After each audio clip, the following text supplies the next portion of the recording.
broadcast and entertainment, sports on the go, and news from the world.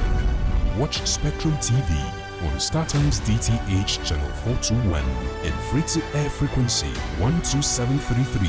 Visit our website, spectrumtvlive.ng. Spectrum TV, broadening your horizon.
Hello and welcome to Spectrum TV News, a recap of major stories within the week. I am Francis Oyima Edet, coming to you live from Uyo, the capital city of Akwa Ibom State.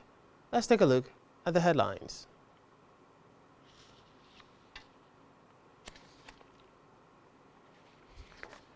President Tinubu assures there will be no more strikes in universities.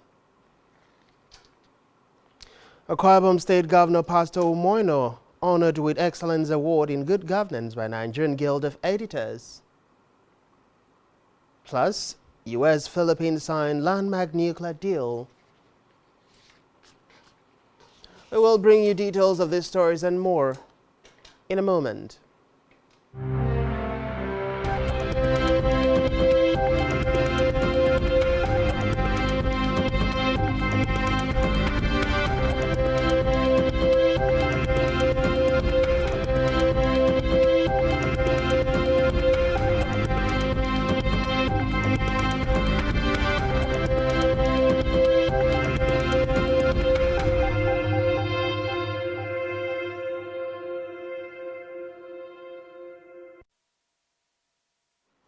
Many thanks for joining us. Sincere apologies for bringing you the news behind schedule.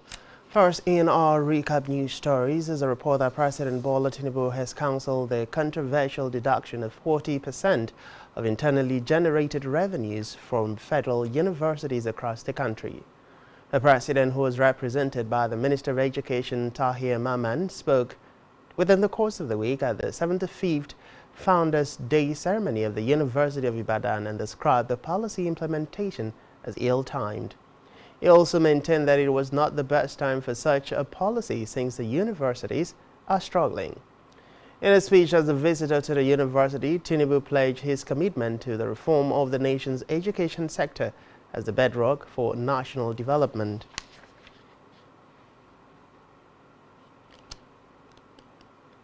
Meanwhile, President Muhammadu Buhari yesterday departed Abuja for Berlin, Germany to attend the G20 Compact with Africa conference on November 20th, hosted by German Chancellor Olaf Scholz. This was disclosed in a statement signed by Tinubu's Special Advisor on Media and Publicity, Ajurin Galale. According to the statement, the G20 conference will be taking place alongside the 4th G20 Investment Summit co-hosted by the German government and German business associations. During the conference, Tinubu will join other heads of state and governments of CWA member countries, bilateral partners, as well as heads of international organizations to deliberate on the immediate enhancement of economic and business cooperation, to outline concrete measures to boost investment in critical areas such as energy, trade, infrastructure, and new technologies.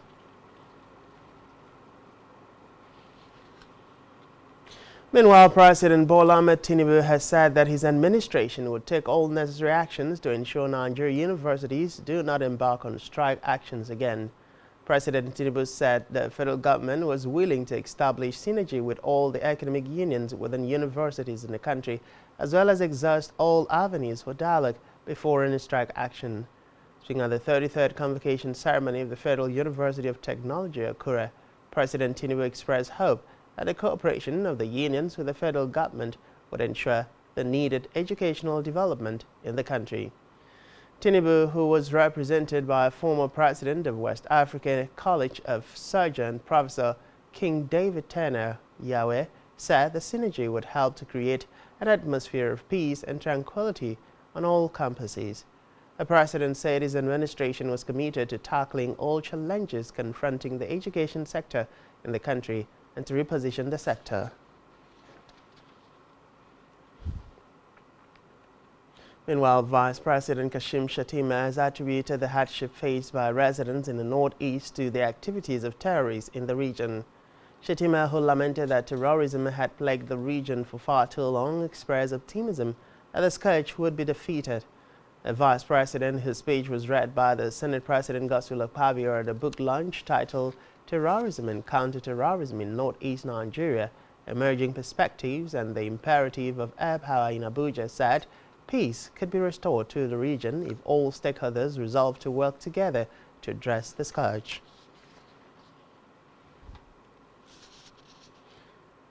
In the meantime, the Vice President, Kashim Shettima, has emphasized the need for improved public-private infrastructure partnerships, saying it was critical to the economic growth and overall development of Nigeria.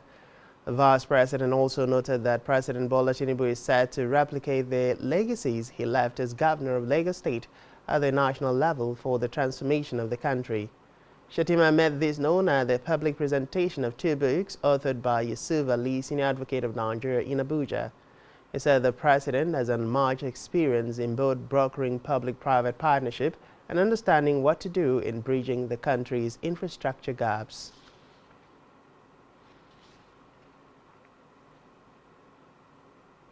Away from that, the federal government, through the Federal Ministry of Works, will close up all ramps of the 3rd Mainland Bridge to traffic by 7 a.m. on Monday.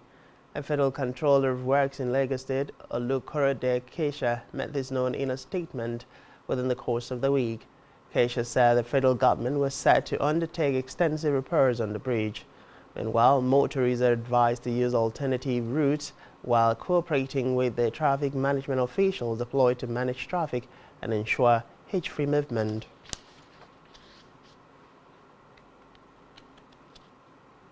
Meanwhile, the federal government has declared a state of emergency in the country's health sector.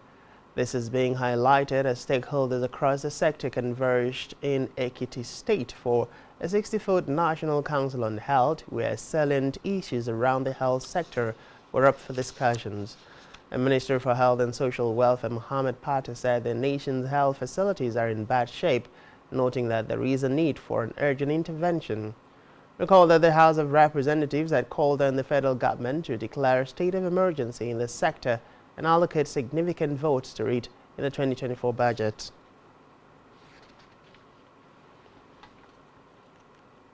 In the meantime, the federal government has disclosed that it has seized over 45 billion naira illegal looted funds from the National Treasury. The government also identified and designated several individuals and entities linked to terrorist activities.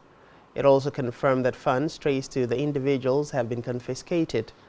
A revelation was made by the Attorney General of the Federation and Minister of Justice, Lateef Fagbemi, Senior Advocate of Nigeria, during the 40th Technical Commission and Plenary Meeting of the Intergovernmental Action Group Against Money Laundering in West Africa, GIABA, held at the State House, Abuja.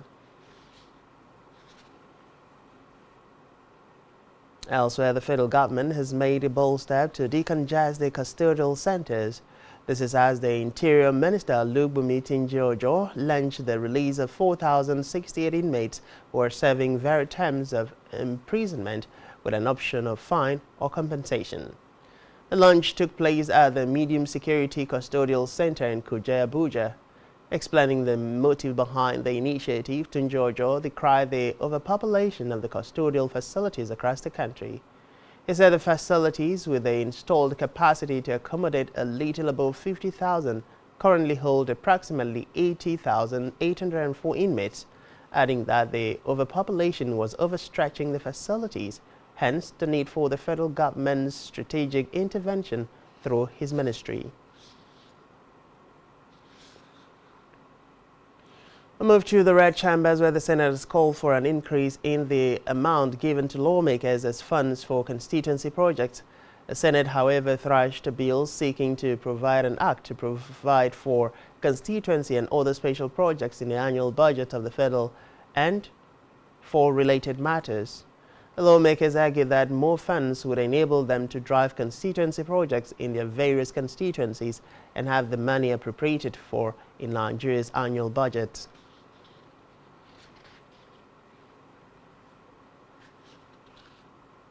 In judicial matters, the High Court of the Federal Capital Territory FCT in Maitama, Abuja, has ordered the remand of former Governor of Central Bank of Nigeria CBN, Godwin Emefiele, in Kuje Correctional Facility pending ruling on his bail application.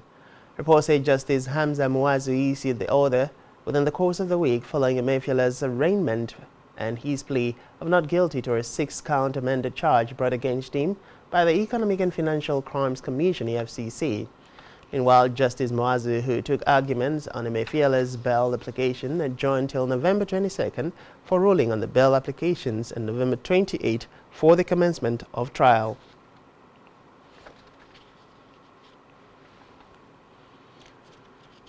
Still in judicial matters, the Court of Appeal Abuja Division has affirmed the victory of Bala Mohammed as the governor of Bauchi State. Recall that following the declaration of Mohammed as the winner of the gubernatorial election in Bauchi State by the Independent National Electoral Commission (INEC), the candidate of the All Progressives Congress, Sadiq Abubakar, approached the Governorship Election Petition Tribunal sitting in the state, challenging the victory. Reports say, in a judgment, the appellate court dismissed the appeal filed by APC's candidate and affirmed the victory of Mohammed. Meanwhile, the Bauchi State Deputy Governor, Awal Jatau, in a statement through his special assistant on media, Muslim Lawal, expressed happiness over the appeal court verdict.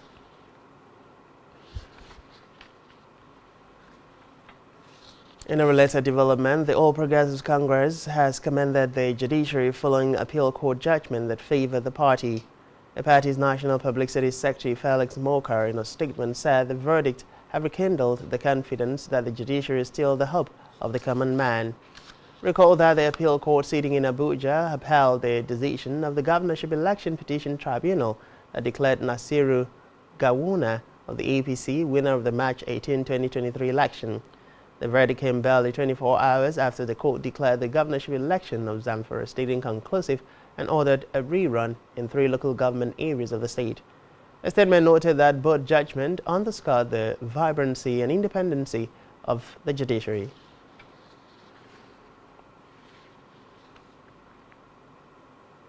On electoral matters, the Independent National Electoral Commission (INEC) has presented certificates of return to the governor-elect of Kogi State, Usman Ododo, and his running mate in the election, Joel Salifu.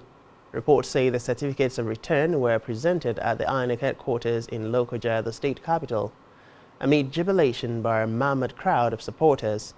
Recall that Ododo of the All Progressives Congress had won the November 11 off-season governorship election in Kogi State with a wide margin, having polled 446,237 votes to defeat Murtala Ajaka of the Social Democratic Party and Dino Melaye, candidates of the People's Democratic Party.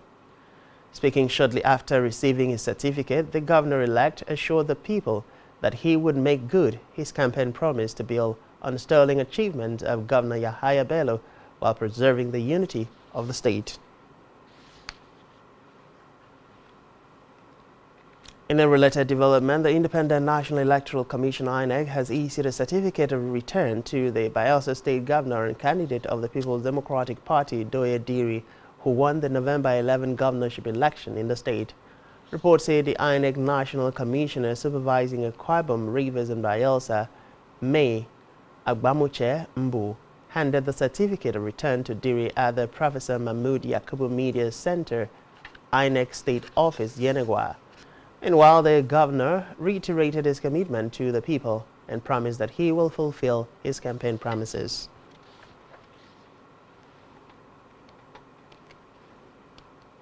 Still on certificate of return, the Independent National Electoral Commission has presented a certificate to the Imo State Governor, Senator Hobu Zodima, after declaring him the winner of the Imo governorship election on November 11 this year. Reports say the event, holding at Rockview Hotel, Owerri, attracted several dignitaries, including All Progressives Congress APC chieftains. Meanwhile, Zodima was re-elected for another 4-year term after securing the highest number of votes in the election. He received 540,308 votes from 27 local government areas of the state.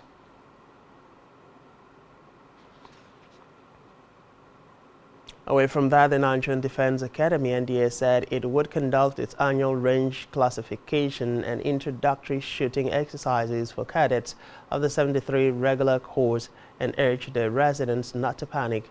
The Academy's Public Relations Officer Major General Mohammed Maidawa said this in a statement issued in Kaduna. He disclosed that the exercises were scheduled to take place between November 20th and 30th at NDA Open Range Afaka. Maidawa assured the public that all necessary safety measures have been put in place for the successful conduct of the exercises. However, he advised the public and neighboring communities to avoid trespassing in the general area throughout the period of the exercises.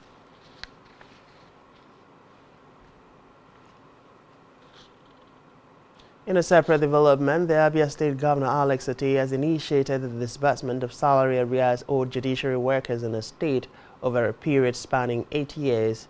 The governor's chief press secretary, Kazi Oko, disclosed these in a statement, saying the concerned workers owed since January 2015 had engaged in an indefinite strike against the previous state government prior to the Otti assuming office on May 29.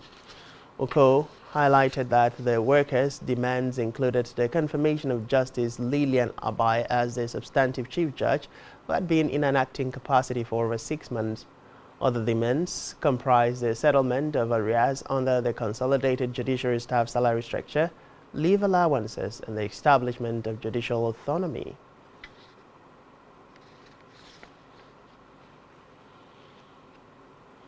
Back here, Kwabam State Governor Pastor Umoino has been honored with an Excellence Award in Good Governance, as well as for his media-friendly disposition by the Nigerian Guild of Editors, NGE. The governor was presented with the award by the NG President Ezean Abba at a gala night to round up the 2023 All Nigerian Editors Conference held at the Banquet Hall Government House, Uyo, the Kwabam State capital. Receiving the award, The governor thanked the guild for recognizing the efforts of his administration in delivering good governance to Akwa Ibom people and to justify the mandate entrusted on him.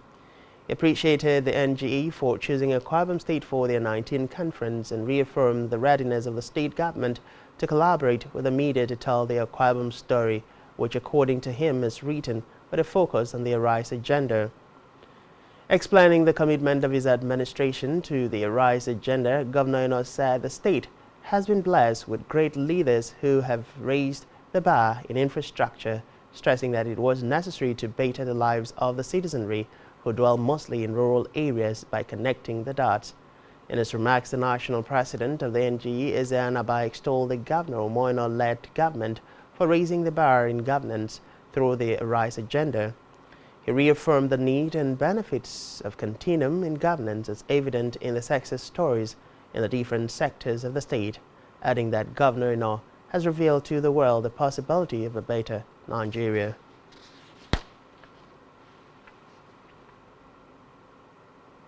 And still to come in the news, Kenya to lose 7.25% of its GDP to climate change. Just stay with us.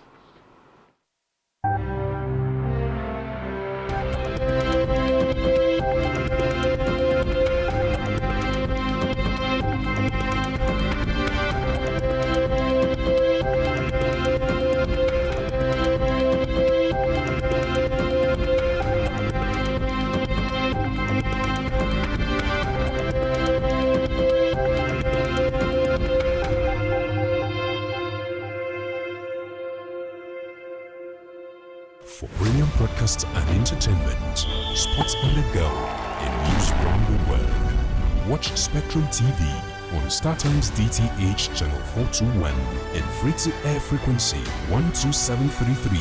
Visit our website, spectrumtvlive.ng. Spectrum TV, broadening your horizon.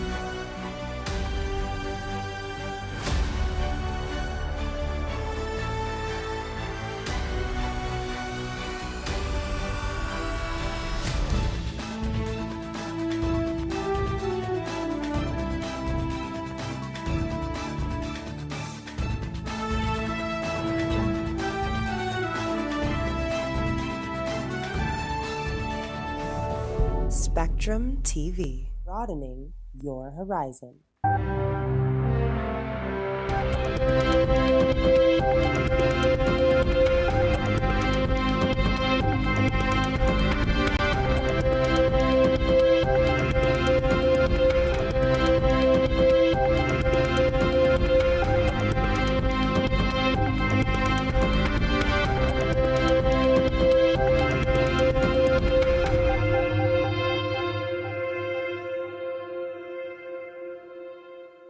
Many thanks for staying with us.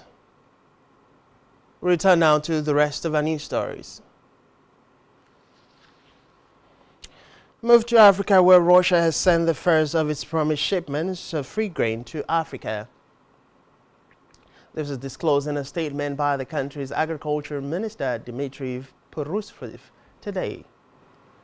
Purushev said the first two ships have already left Russia ports for Somalia and Burkina Faso, and they expect them to arrive in late November to early December. Reports say the two ships were carrying 25,000 tons of grain each. Recall that Russia President Vladimir Putin in July pledged to send 200,000 tons of free grains to 6 African countries.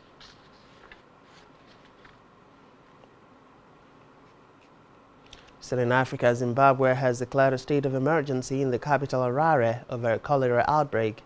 The outbreak has so far killed dozens of people, with more than 7,000 suspected cases. A city authority said the outbreak, spreading throughout the city, has invoked memories of a deadly outbreak in 2008 in which thousands died. Authorities plead help to contain the spread and provide safe water, noting that the aid being received is inadequate.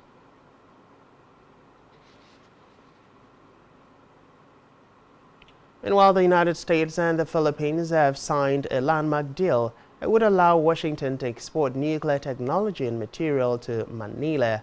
Speaking in the signing ceremony of the APEC summit in San Francisco, U.S. Secretary of State Antony Blinken said and the United States will be able to share equipment and material with the Philippines as they work to develop small modular reactors and other civilian nuclear energy infrastructure. Meanwhile, President Ferdinand Marcos Jr. said that Philippines is happy to pursue this path with the United States, stressing that nuclear energy is one area where they can show the Philippines-U.S. alliance and partnership truly works.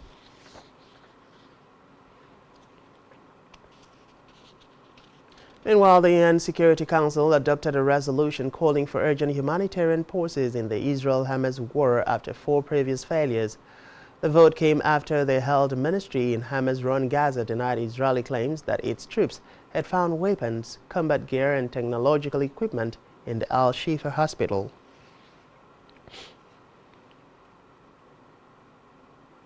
In a related development, Indian Prime Minister Narendra Modi has condemned the killing of civilians in the ongoing Israel-Hamas war while delivering his opening remarks at a virtual inaugural session of the Second Voice of Global South Summit.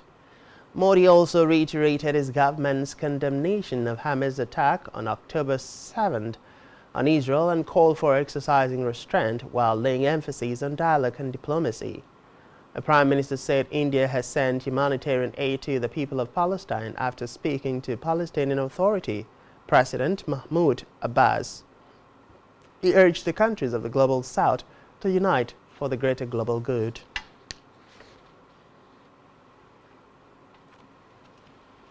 In the meantime, still under war, where German leaders host Turkey President Recep Tayyip Erdogan for talks in a highly controversial visit made more explosive by Erdogan's branding of Israel as a terror state. Erdogan has been increasingly critical of Israel's war against Gaza rulers Hamas, triggered after the Islamist gunmen's deadly attack on October 7 that Israel said killed around 1,200 people, mostly civilians, while Chancellor Olaf Scholz traveled to Israel to offer Germany's unconditional and unwavering support after the Hamas attack. Erdogan has doubled down on his defense of the Islamists as liberators fighting for their land. Meanwhile, the Turkish leader has accused Israel of committing war crimes with its bombardment and ground incursion in Gaza, where the death toll has mounted past 11,000, according to Hamas-run health authorities in the territory.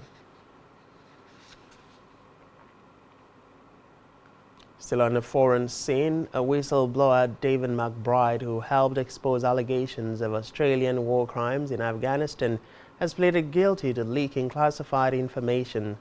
McBride was due to face trial next week, but changed his plea after a legal ruling compared his defense. He was an ex-military lawyer who said he felt a moral duty to speak up after his internal complaints were ignored.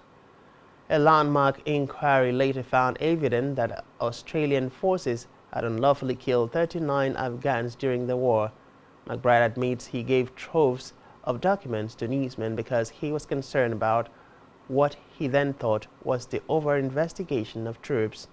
He pleaded guilty to 3 charges of stealing and unlawfully sharing secret military information.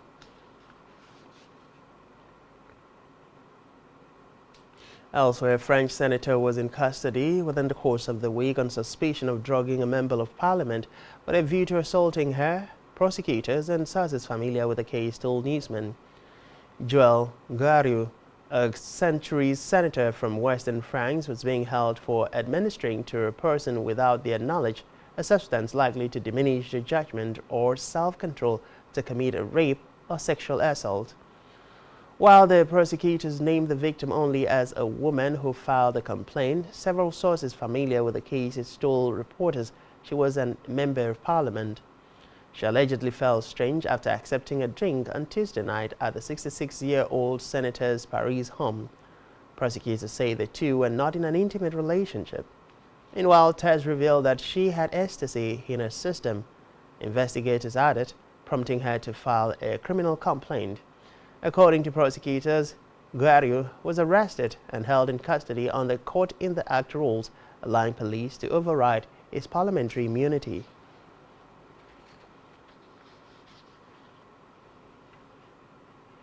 Still on the foreign scene, Italian members of parliament have voted to back a law banning the production, sale or import of cultivated meat or animal feed. Reports say this is called a defense of Italian tradition. Speaking with newsmen, Italy's Agriculture Minister Francesco Lollobrigida said Italy is the world's first country safe from the social and economic risks of synthetic food. Meanwhile, the vote in Parliament was met by rallies for and against the ban, and at one point a scuffle broke out between farmers and some members of Parliament.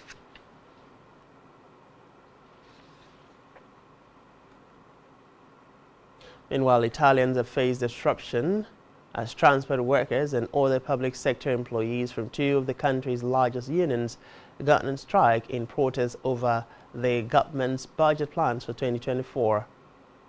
Reports say the CGIL and UIL unions have called a general strike in the central regions of Italy, as well as a walkout by public sector employees across the country, and are planning further regional protests in the next 2 weeks. Meanwhile, in a sign of tensions between the unions and the government, Deputy Prime Minister Matteo Salvini used his powers to have the duration of the national stoppage by transport workers to 4 hours from 9 a.m. to 1 p.m. to limit its impact on air travels and not included in the strike plans. In the meantime, 11 people, including 8 children, have been killed in Myanmar's Chin state after a military jet bombed a school.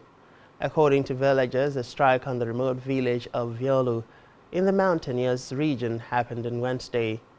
Reports say that Myanmar is currently in the grip of a civil war with numerous armed groups fighting the military junta which deposed an elected government in 2021. Chin State is a stronghold of resistance against the junta this week as grassroots insurgents saw ethnic Chin fighters recapture the town of Rikada on the border with India. Elsewhere, tensions remain high in occupied East Jerusalem a day after 3 Palestinian assailants opened fire at a checkpoint on a road between Jerusalem and the West Bank city of Bethlehem, killing an Israeli soldier before the attackers were shot dead. And while Islamist militant group Hamas claimed responsibility for the attack.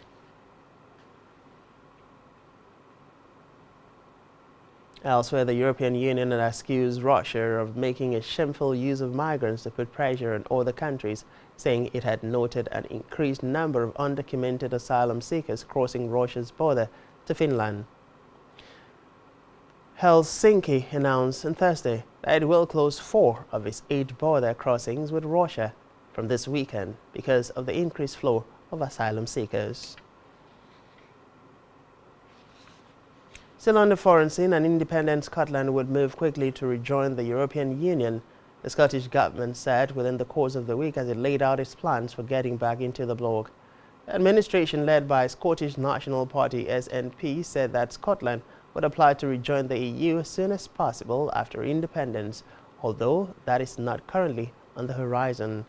A pro-independent government of the devolved parliament in Edinburgh made the comments in a paper that sought to lay out the benefits of EU membership. Meanwhile, none of Britain's other main parties, the Conservatives, Labour and the Liberal Democrats, currently argues that the United Kingdom should rejoin the EU. Elsewhere, the Finnish border guards have said that Finland will place barriers on 4 Russian border crossings it plans to close at midnight as it seeks to stem a flow of asylum seekers arriving via Russia. Reports say Helsinki, the capital of Finland, will close 4 of its 9 border crossings with Russia from Saturday, following a sudden rise in the number of asylum seekers crossing its eastern frontier. The 4 border crossings at Valinmaa, Njama, Imatra, and Nirala in southeastern Finland are normally the busiest points of travel between the 2 countries.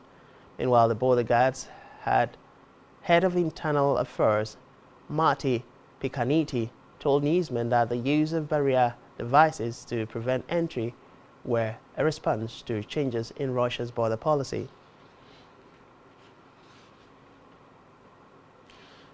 We move to business, where the World Bank has said on Friday Kenya could lose up to 7.25% of economic output by 2050 if it does not take strong action to adapt to climate change and mitigate its effects.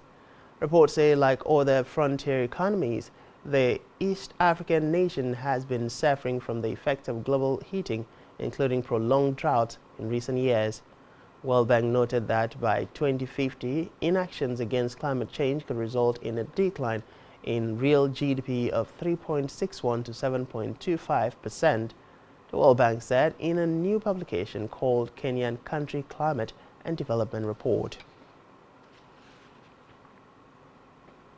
Meanwhile, Ethiopia is planning to ease its restrictions on participation of foreigners in its domestic financial markets as it prepares to launch its local currency securities exchange platform next year. The country has in the last 2 years opened up its telecommunications and banking sectors to participation of foreign firms, allowing Kenyan telco Safaricom and Bank KCB to set up operations there. Other sectors have remained restricted, with only locals and Ethiopian diaspora allowed to invest or operate businesses in them, a factor which has greatly limited participation of foreigners in the country's financial markets. Brooktaye, Director General of the Ethiopian Capital Markets Authority (ECMA), told journalists that the country is working on liberalizing many other different sectors after opening up its banking and telecommunication sectors. In the meantime, the head of the European Union delegation to ECOWAS in Nobon, Moma, said on Thursday that the organization had budgeted a total of 24.4 million euros to fight against the proliferation and illicit circulation of small arms and light weapons in Nigeria and other West African countries. She noted that reducing the availability of small arms and light weapons would help curb organized crime in the region. This is as the National Security Advisor Nuhu Ribadu said a proliferation of small arms and light weapons was undermining Nigeria's security, calling for collaboration to end the scourge. They spoke at a roundtable meeting on the control of small arms and light weapons in Nigeria, held in Abuja.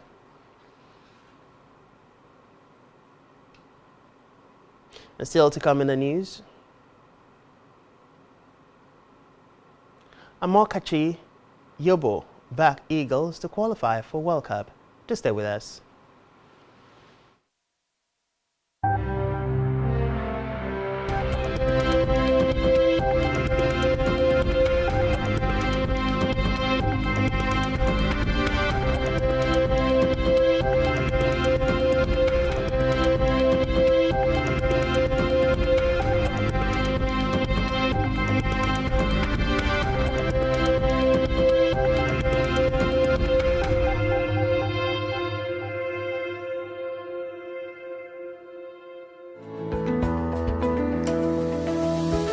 Business exists only to meet the needs of the people, but there's an extra advantage if your product and services are pitched on a platform that gives you the added advantage over your competitors. For your desired return on investment and so much more, advertise on Spectrum Television, on StarTime's DTH Channel 421 and on free-to-air with a frequency of 12733. Spectrum Television, broadening your horizon.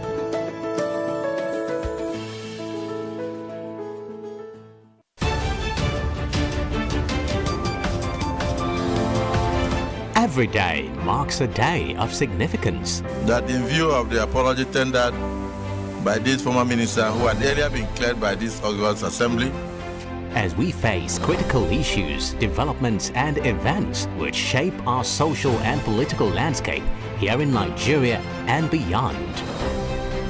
Political Spectrum is a program specially designed to help make sense of all the moving parts of developments and occurrences in our nation's polity and political economy. There is nothing wrong with Nigeria, but there's everything wrong.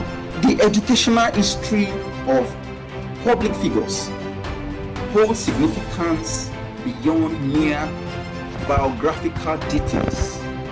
From executive, legislative and judicial developments at national and subnational levels to international diplomacy and relations, Join us for exclusive interviews with key political figures, expert opinions, analysts, thought-provoking conversations for and against, shedding light on the major issues that matter. We will always keep you updated on the most factual, smartest and unbiased reportage. Stay tuned to Political Spectrum. Political Spectrum. All sides matter at the round table. Political Spectrum. Exclusive to Spectrum Television.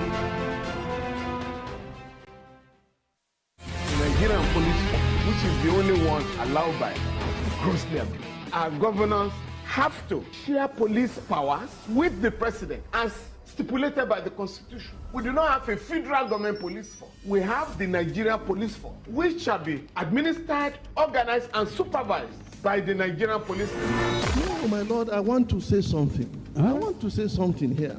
Perhaps it might also enlarge the scope of people who should be invited here for examination. My Lord, if we cannot find those who literally murdered Abiola, who are those people who could be said to be the beneficiaries of the death of Abiola? Rogers has linked you with some of the killings he did. He never did.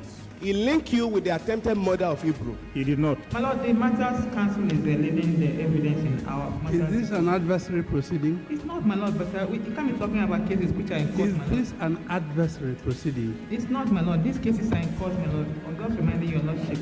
My Lord, sorry, my Lord, I think I'll be in cross-examination. Legally Speaking, a program that deals with legal issues and questions we face as citizens of this amazing country, Nigeria. Legally Speaking. Join us every Friday from 5 p.m. to 6 p.m. for Legally Speaking.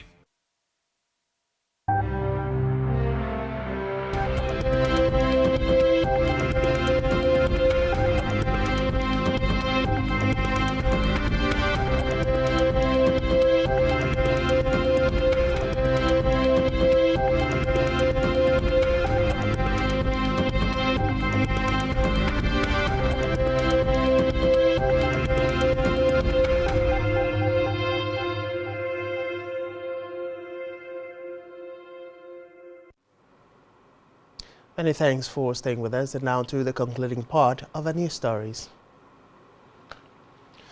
In how the federal government has said that 48 million Nigerians still practice open defecation, and many people still use the bush and water bodies as their regular means for excreta disposal.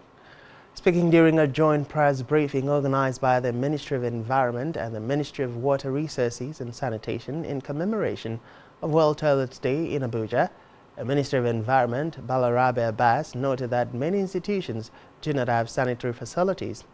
Abbas stressed that most urban areas do not have sewage systems and safe collection of sewage. Hence, disposal becomes a huge challenge. The minister also noted that sanitation crisis poses a threat to the environment and the health of citizens, adding that one of the major consequences of poor excreta and sewage disposal is the high rate of diarrhea disease, which is the second cause of high morbidity and mortality rate among children under the age of 5. World Toilet Day is commemorated on November 19 to raise awareness of the billions of people living without access to safely managed sanitation.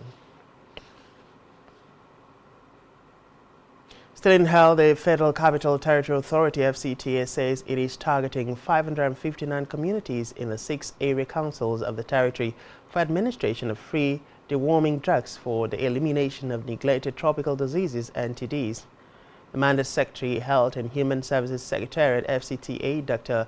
Delapo Fashawe, said during the launch of the 2023 Mass Administration of Medicines in Abuja that the exercise was to eliminate NTDs in the FCT. Fasawe, represented by the FCT epidemiologist Dr. Teresa Nwachuku, noted that NTDs are prevalent in areas that have poor sanitation, inadequate or lack of safe water sources, and substandard housing conditions, maintaining that school and community-based approaches through the aid of teachers and community-directed distributors will be deployed to carry out the exercise.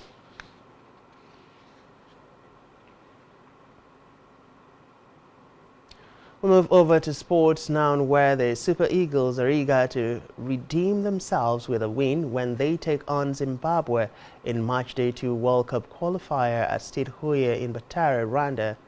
Recall that Nigeria played out the disappointing 1-1 draw at home to Lesotho in their opening match last Thursday at the Godswill Akpabio Stadium in Uyo. Reports say their opponents today, Zimbabwe, kicked off their quest for a place in the 2026 World Cup on a decent note as they held Rwanda to a goalless draw at Butare's Hoya Stadium.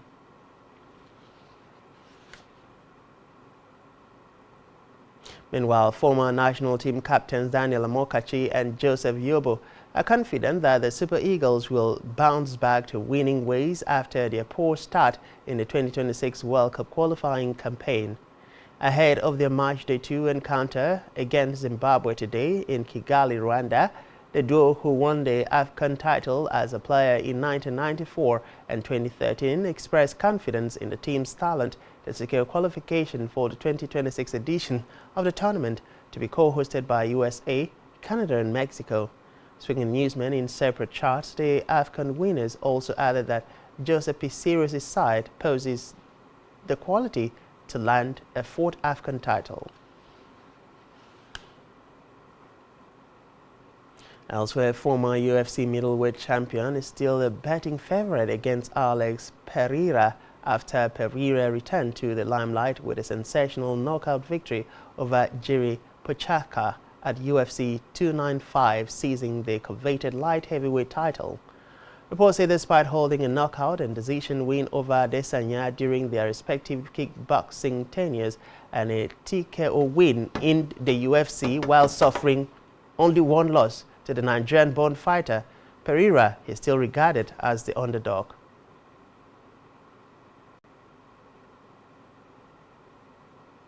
Finally, in sports, Napoli is still hopeful that star striker Victor Osimhen will commit to a new contract before the end of the season, as President Aurelio De Laurentiis have met with the player's agent on multiple occasions this week. De Laurentiis, Osimhen and his agent Roberto Calenda were all in Nepal as Walter Mazzari conducted his first training session since taking over from the recently deported Rudy Garcia. Reports say Osimhen will not be out of contract at the end of next season. His current deal expires in the 2025 summer, but Napoli are desperate for him to sign off on a renewal deal before the end of the season to avoid entering the final year of his contract in 2024-2025. On our entertainment news, just days after her success at the Latin Grammys, Colombian pop idol Shakira is set to go on trial in Barcelona on Monday for allegedly cheating Spain's tax office out of 14.5 million euros. Prosecutors are seeking a jail term of 8 years and 2 months and a fine of nearly 24 million euros for this 46-year-old singer who now lives in Miami with her 2 sons, Milan and Sasha. She has denied any wrongdoing and turned down a plea deal with prosecutors, paving the way for the trial, which is set to get underway on Monday at 10 a.m. 0900 GMT.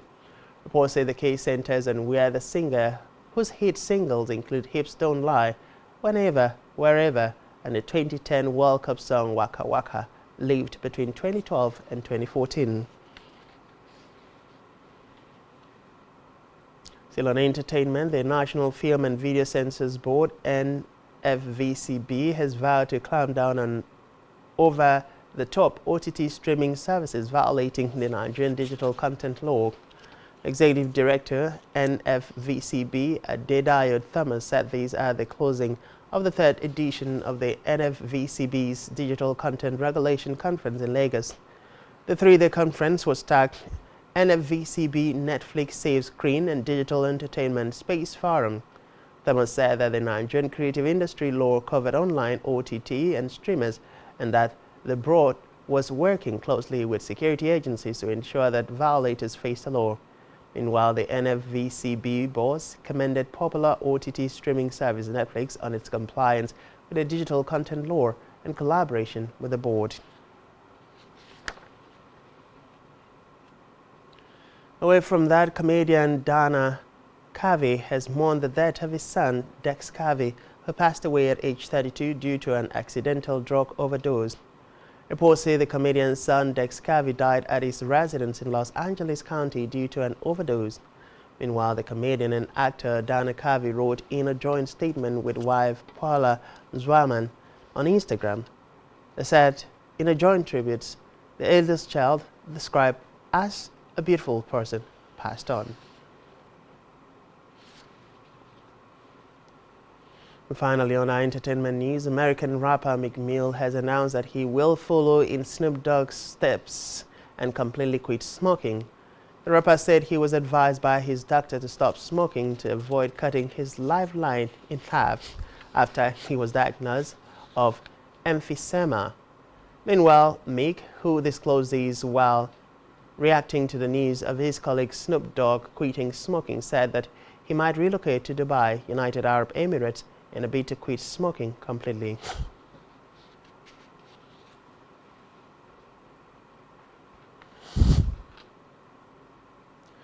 And that's all we have for you at this time. Do ensure to follow us on social media and subscribe to our YouTube channel, all of which you can find on our website, spectrumtvlive.ng. You've been watching Spectrum TV News, a recap of major stories within the week. I am Francis Oyima Adet. Many thanks for being there and do enjoy the rest of your day.